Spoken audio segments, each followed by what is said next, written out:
tweeted out today, quote, "The single greatest witch hunt in American history continues. There was no collusion. Everybody, including the Democrats, know there was no collusion, and yet on and on it goes." Russia and the world is laughing at the stupidity that they are witnessing. Republicans should finally take control. Make no mistake about it. This is a political witch hunt unlike anything this country has ever seen before. And it continues to be exposed. And as we have now been reporting for months, the special counsel, Robert Mueller, his investigation is nothing but a cesspool, an absolute cesspool of corruption. Members of his team, they don't donate to Republicans, but over 50 grand to Democrats, including giving money to Hillary Clinton and Barack Obama. One lawyer actually represented Hillary in one particular case. And none of them contributed to the Trump campaign. Key Mueller prosecutors also have massive conflicts of interest, including Jeannie Ray, serving as a lawyer for the Clinton Foundation. This is insanity. It's a partisan investigation. It's meant to unseat a duly elected president that the people voted for. Now, President Trump is also weighing in on the fake news dossier and hammering Senator Feinstein for unilaterally releasing the testimony from Fusion GPS co-founder Glenn Simpson. The president responded, also on Twitter. The fact that sneaky Dianne Feinstein, who has on numerous occasions stated that collusion between Trump and Russia has not been found, would release testimony in such an underhanded and possibly illegal way, totally without authorization, is a disgrace. Must have a tough primary. I don't know about California, but given the new information we're reporting on tonight about the dossier, it is clear Senator Feinstein and the Democrats, they are now tonight trying to create a massive distraction. They want to hide the truth. And you also heard Feinstein admit just a few seconds ago she has personally seen no evidence of Trump-Russia collusion. Remember, that's what this whole investigation was supposed to be about. But since we haven't seen any evidence, Democrats are now desperately trying to change the subject. They don't want you to know that their former candidate, Hillary Clinton, and the administration of their former president, their beloved Barack Obama, was actually targeting the Trump campaign this way. Once all these details come out, and once the dust settles, and all the people who've been screaming about Trump-Russia collusion, they will have a lot of explaining to do, and that includes the media. They also may want to lawyer up a number of them. Joining us now with reaction, Congressman Jim Jordan, Mark Meadows, Fox News contributor Sarah Carter. Sarah, let's start with your report. Let's stay on the facts here. I spoke to 3 people, 2 congressional members, 1 person in the DOJ. They all confirmed at different levels that 100% the dossier was used at least in part. One person said was significantly a part of getting the FISA warrant. What are you reporting tonight? I'm reporting the same. I have spoken to a number of sources, one senior law enforcement official and another in the DOJ, and the dossier was absolutely used as part of the FBI's ability to gain a warrant to basically spy on members of the Trump campaign. So this was definitely used as evidence. It was part and partial to other evidence, I believe, that they were trying to collect, but the dossier was definitely used. And what's concerning here, Sean, is the fact that we know, coming from the mouths of members, senior members of the FBI who testified, both Comey and McCabe, that the only part of the dossier that they were able to confirm that was actually factual was that Carter Page had actually traveled to Moscow. Everything else in the dossier, apparently they did not talk about that. They did not confirm. It's unsubstantiated, or they found out to be false. So this is very alarming, and I think that there are a number of sources that are alarmed about this, particularly people within law enforcement who are concerned that they were using this dossier to find a way to look into the Trump campaign. All right, let me go to Congressman Meadows. You're the chairman of the Freedom Caucus. Jim, of course, the former chairman, so I must go to the chairman, the current chairman first. That's fine. Are you getting the same confirmation that we are getting? You know, obviously, Sean, talking about what happens in a confidential setting is not something that members of Congress are allowed to do. I will say this. There is a growing body of members who believe that this dossier was a significant factor, as you were mentioning, some saying it's a significant factor in terms of the FISA warrant. But I think that there's a broader question here. Why would the FBI use a Democrat that paid-for dossier to actually surveil another campaign. But wait a minute, isn't it worse than that? Isn't this fraud upon the Foreign Intelligence Surveillance Court? I was talking to Greg Jarrett earlier today, and a lawyer, an officer of the court, violating the law by knowingly using deceptive documents to deceive the court. And we got to remember, Fusion GPS never verified the dossier, ever. Well, exactly. And so it's not only troubling there, but I think it's time, and Jim Jordan and I are here tonight to call on our leadership to say that what we need to do is let every member have access, not only to that FISA application, but to all the outstanding work that Chairman Nunes has put forth in terms of gathering documents. It's time that every member has the access to those documents. And so we're calling on our leadership to make that available. And that would mean the Speaker. That would mean Kevin McCarthy, Jim Jordan.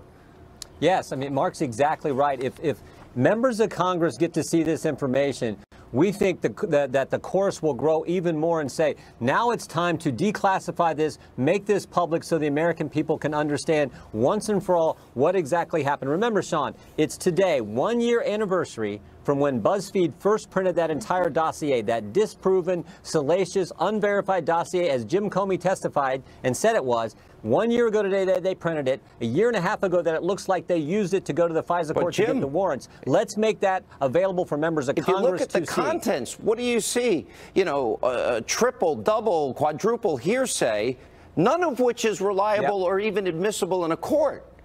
But if that's if a Hillary Clinton bought and paid for Russian propaganda dossier is used to obtain a FISA warrant, what happens then? There's three fundamental questions. Did the FBI pay Christopher Steele, the author of the dossier? Did they use that work product one question at a time. Sarah, I'm hearing from sources that either Comey or McCabe paid.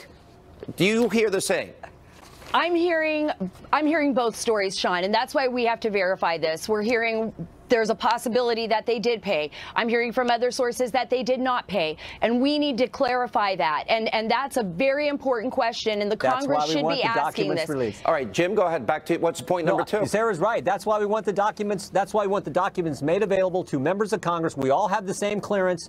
We're all entitled to see this. Make it available. Give us the information. Devin Nunes, as Chairman Meadows has said, has done great work in getting these documents now coming to Intel. Make these available for all members of Congress to see, and then I think you'll see more members say, you know what? We need to make this available for the American people so that they can see what actually took place here. And if all our suspicions and all the evidence points to one thing, did that actually happen? That's sure what it looks like, but let's find out for certain. All right, Sarah, let's go back. Fusion GPS never verified the dossier. Remember, they tried to withhold who paid for the dossier and banking records associated with the dossier. They've not exactly been truthful, honest, and helpful. And this is what they deal in.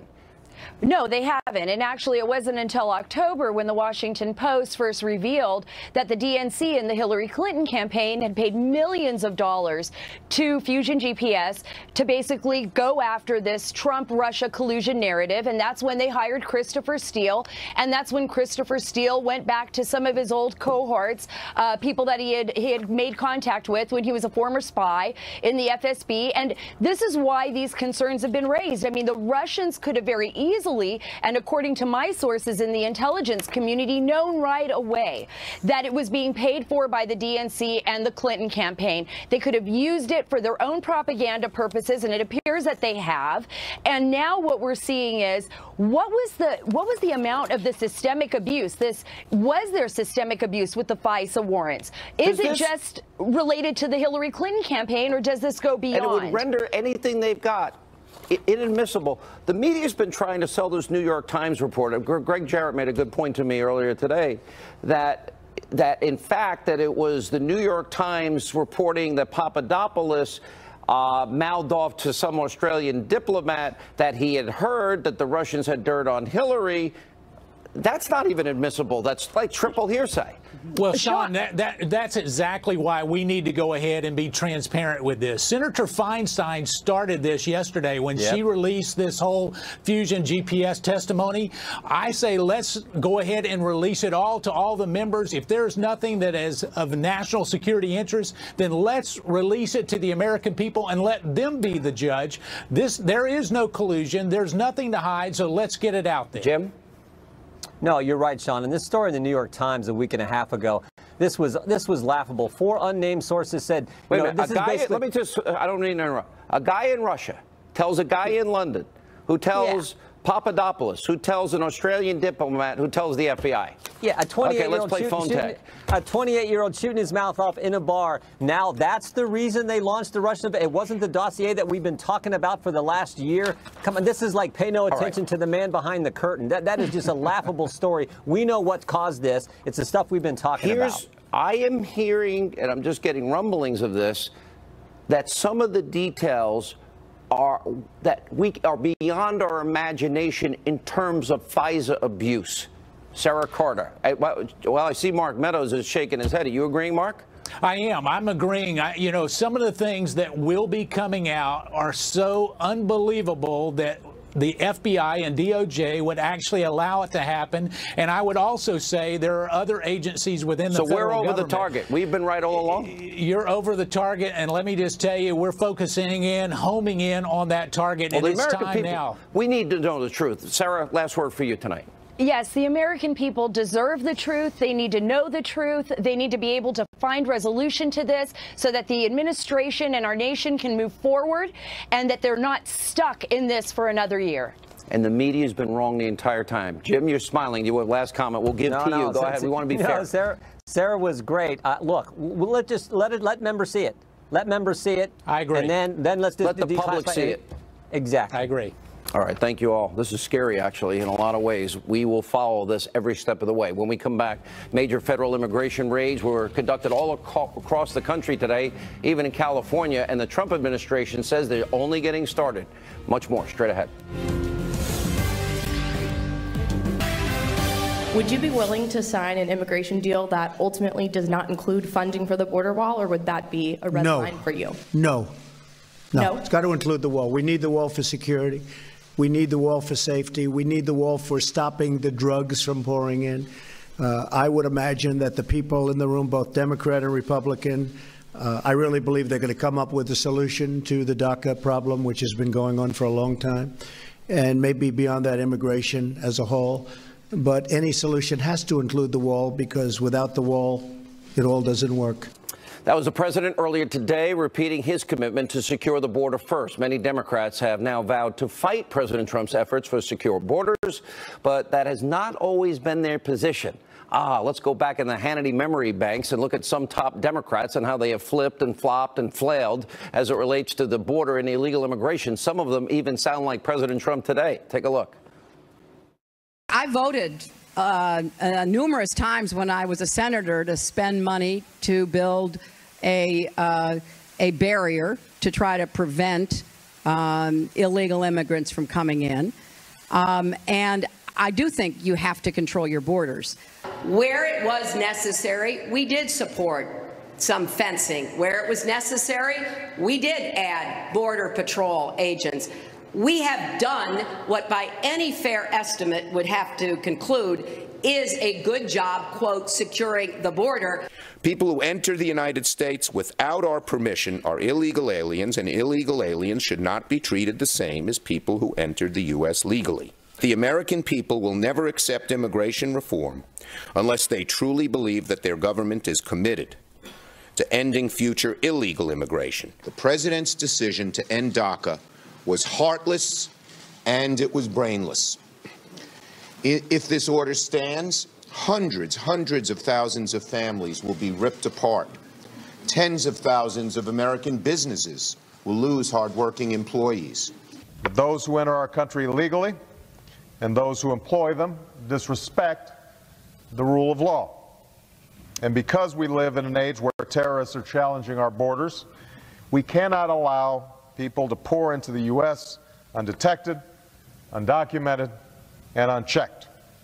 If there are disruptions in these countries, if there's conflict, if there's bad governance, if there's war, if there's poverty, in this new world that we live in, we can't isolate ourselves. We can't hide behind a wall. Somewhat laughable, the media is accusing the president of going soft on illegal immigration. All they want to do is separate him from his base. Well, today, ICE agents, they raided 98 7-Eleven stores. They arrested 21 people in what is now being called the biggest crackdown on a company suspected of hiring illegals since President Trump took office. Here with reaction, we have former Secret Service agent Dan Bongino and Catalina magazine publisher Kathy Aru is with us. You saw the tape of Chuck Schumer and Hillary Clinton and all these Democrats. Don't they sound like Trump today? Can you be intellectually honest and just admit, yeah, they sound like Trump today? No, I mean, Trump is talking about a wall. No, they didn't. These same people voted to build 700 miles of wall in 2013. Well, immigration what, 5 years ago? We're at a net zero today. Immigration is not a problem today. From 2000 to 2017, if you voted in 2013 to build 700 miles of wall, how is it racist today? Well, we're talking Doesn't mean that they were racist then? We're not saying it's racist. We're just saying it's different. Immigration's different. Right now, it's at an all-time low. What's so different? From 2000 to 2017, there's 80% less people crossing the border. The biggest change was in the last year. Dan. Yeah, it's interesting. You said it's not a problem. If it's not a problem, why are you arresting people in 7-Eleven? What are you arresting for? For stealing chiclets? 21 people? No, there's actually tens of millions of people who are probably in the country illegally based on any reasonable estimate. Do you believe in the rule of law? I got a question. Do you believe in the rule of law? Absolutely. Do you believe that people that don't respect our laws and sovereignty, that they should be rewarded with the ability to stay here just because they didn't wait their turn? I think they were working their jobs. I don't think they were breaking any rules. I think they were probably very productive. What about those people that do commit crimes? I actually sat in on a security briefing in Texas alone, and in a short period of time, 7 years, there were 600 and some odd thousand crimes committed against Texans by illegal immigrants. Well, we're saying these 7-Eleven employees. I'm talking about, I just mentioned Texas. Well, what about 600? Criminals, and they will be dealt with, and they were dealt with. Some and some not. Some are actually, found their way to a sanctuary city, and they get to stay. No, that can't be. Well, exactly. What about my wife? She's a legal immigrant. Why did we have to wait in line behind people who came in here legally? Well, there aren't enough actually work visas in this country. No. I'm serious. It's a serious question because I went through it. We paid $10,000 for a lawyer. We had to wait years. Focus on this question. I'm asking you a serious question. Yeah. Why should my wife, who is a successful working class web developer in America, who did nothing but provide to this country and got her citizenship the right way, why should we have to wait if the message from the Democrat Party to illegals is, hey, citizenship's an intergalactic right, you're all welcome to come here? No, she was able to get her visa and was able to stay in this country because there are visas available for her. Why not just come here illegally? Well, she could have done it. She could have been productive. Do you worry about Al-Qaeda? Yeah, exactly. Well, do you worry about Al-Qaeda crossing the border with bad intentions? Absolutely. So we should put a wall maybe in Canada, right? Up in Canada. I have no problem with that. That border? I don't have a problem. Well, Trump isn't talking about that. But we know that a major influx of immigrants are coming from the southern border. Why are you against it? Why are you against? Those who are a threat are coming from the northern border. Why are you against protecting a border? I've been to a drug warehouse. You ever been to the southern border? I've been around the southern border. I've been there 11 times, just on the border, from the Rio Grande to San Diego. Right. You ever see a drug warehouse that's bigger than this studio, floor to ceiling drugs? Who are those drugs targeting? Yeah, well, luckily it's at an all-time low, so right now we don't have an immigration problem. Who are those drugs targeting? People in the United States who American need drugs. children. Should we stop that? Do we have a moral obligation to stop that? Sean, if we don't have a country. What's the point of a country without borders? Your country's just a suggestion then. And it's fascinating. I love this talking point about the northern border. When we just saw the Josh Meyer Politico, and I'm not a big fan of Politico, but it was a wonderful piece, expose, about the Obama administration letting Hezbollah run drugs and money across, by the way, the southern border, while they looked the other way when the DEA said, hey, we got a problem here. Yeah, but I'm sure he supports probably the Iranian deal, don't you, with Obama? Did you support the Iranian deal with $150 billion in cash and other currencies? We're talking about the borders and immigration. I asked you that question. I bet you supported Obama, didn't you? I'm not saying that I supported Obama. Did you support that decision to give the mullahs that money? I cannot say I supported that decision. Did you not I can't say I supported him 100% on all of his decisions. Do you think he did the right thing? No. He did the wrong thing. I'm not saying I supported him on every decision. You sound confused. No, I'm not confused. I'm not saying that I supported. I did support him on what he did with Cuban immigration. Did you support the decision to give the Iranian mullahs $150 billion? Well, if we're talking about immigration, was it a good idea or a bad idea? Immigration and Cuban immigration was not a problem in our country. Wow. So I did not support him on that. So I didn't support Obama on absolutely everything. Was that a good idea or a bad idea? It was his idea at the time. It was his idea. Sure was it a good one? Someone should tell the Iranians we have an Iran deal, by the way. Yeah. Maybe they'll be read in on the program. Unbelievable. That's politics. When we come back, Ed Henry has a live report how the president is now going on offense against the Russia collusion investigation. So much more on this busy breaking news night.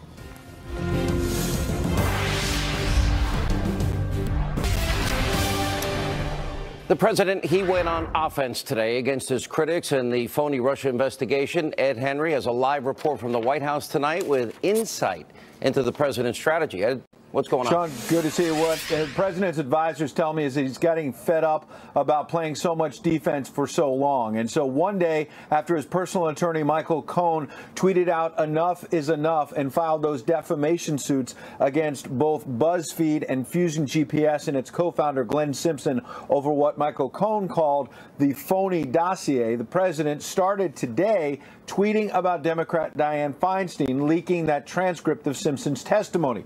President declaring, quote, the fact that sneaky Dianne Feinstein, who has on numerous occasions stated that collusion between Trump-Russia has not been found, would release testimony in such an underhanded and possibly illegal way, totally without authorization, is a disgrace, must have tough primary, he said, referring to her electoral prospects back home. Then he used a joint news conference there with the Prime Minister of Norway to reiterate his claim that the U.S. looks bad on the world stage because of the congressional probes, because of special counsel Robert Mueller's investigation, and the president hedged on a one-on-one with Robert Mueller, saying when there's no collusion, it's unlikely there would need to be an actual interview, suggesting also that Hillary Clinton was treated with kid gloves by the FBI when she was interviewed over her email server. Watch.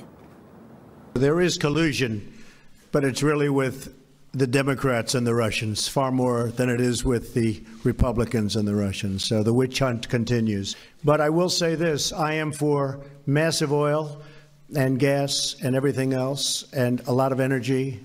Putin can't love that. I am for the strongest military that the United States ever had. Putin can't love that.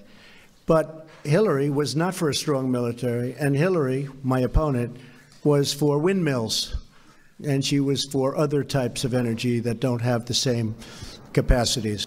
Now, you can see another key piece of the president's strategy there, trying to suggest that his actual actions as commander-in-chief do not fit the narrative that he has been soft on Russian President Vladimir Putin. It's worth noting that today the president also had a phone call with his South Korean counterpart, who praised the president for his tough stance against Kim Jong-un. And in fact, remember, critics had questioned the president's tough rhetoric, some of those tweets.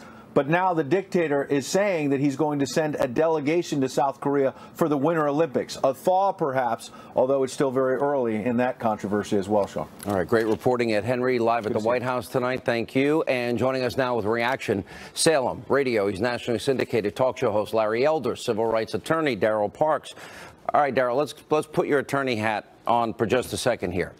So it took a year, but we find out Hillary, her campaign, and the DNC she ran, they spent millions and millions of dollars on what turns out to be a false, salacious Russian propaganda dossier to influence the American people. It was the same woman that fixed the primary against Bernie.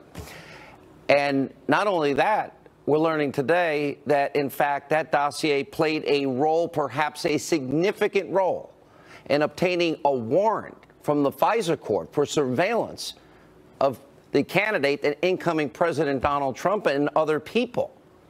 As an attorney, I assume you believe in the Constitution and the Fourth Amendment. You should be pretty outraged tonight, because that's false pretenses, isn't it? That's fraud before a surveillance court, isn't it? Very much so, and you got to be very concerned about subpoenas that are obtained under false pretenses, Sean. So you'd have to be concerned. The American people should be concerned if that was the case. Yeah, and the fraud was upon the Foreign Intelligence Surveillance Court, Larry Elder. How significant is this now, that a bought and paid for dossier full of Russian lies was used to obtain a warrant to look into a president-elect and company? Well, it's huge. You and I would not be having this conversation if that weren't the case. And if that fake dossier was the basis for which they got the FISA warrant and were able to surveil all of these aides for Donald Trump, it's awful. And the American people can see this, Sean. They see the double standard. They see the pass that Hillary got for having her server in her basement for deleting 33,000 emails after they were under subpoena. Nothing happened regarding the Clinton Foundation pay-to-play stuff. The American people see all of this. And Donald Trump has a lot of allies in Congress and a lot of allies in the punditry class, including people from academia like Alan Dershowitz and Jonathan Turley. So as far as I'm concerned, let this thing play out. Whatever report comes out, it will be immediately discredited by people on the right. People on the left already want Donald Trump impeached. It's not going to have any impact. He's not going to be impeached. He's not going to be thrown out of office. He's going to be around for 7 more years. Deal with it. By the way, that drives people on the left crazy. All right. And as a person that is a lawyer and believes in the rule of law, I'm sure, Daryl, you never heard of a case where they're writing an exoneration months before they actually did the real investigation and interviewed the people involved. I'm talking about Comey and Trump hater Peter Strzok and Hillary lover Peter Strzok, that they literally were writing Hillary's exoneration and they hadn't interviewed anybody until months later. Does that sound like the type of justice system you're used to? Because I doubt it. Not at all. I mean, that's not the kind of justice anybody wants to see.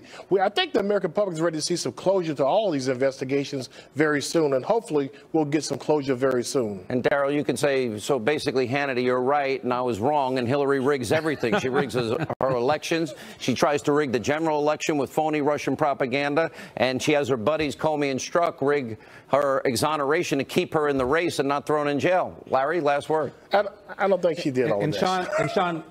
And Sean, let's not forget that James Comey admitted that Loretta Lynch, the attorney general at the time, came up to him and told him, can you call the Clinton investigation a matter and not an investigation? What is that? Did anybody accuse the Obama administration of obstruction of justice when Obama publicly said he didn't believe Hillary had an intent to hurt the country? Intent is not an element of the statute. Why wasn't Obama brought up for obstruction of justice charges? Double standard, double standard. All right. Thank you both. We appreciate it. Still a lot more to come. Unhinged.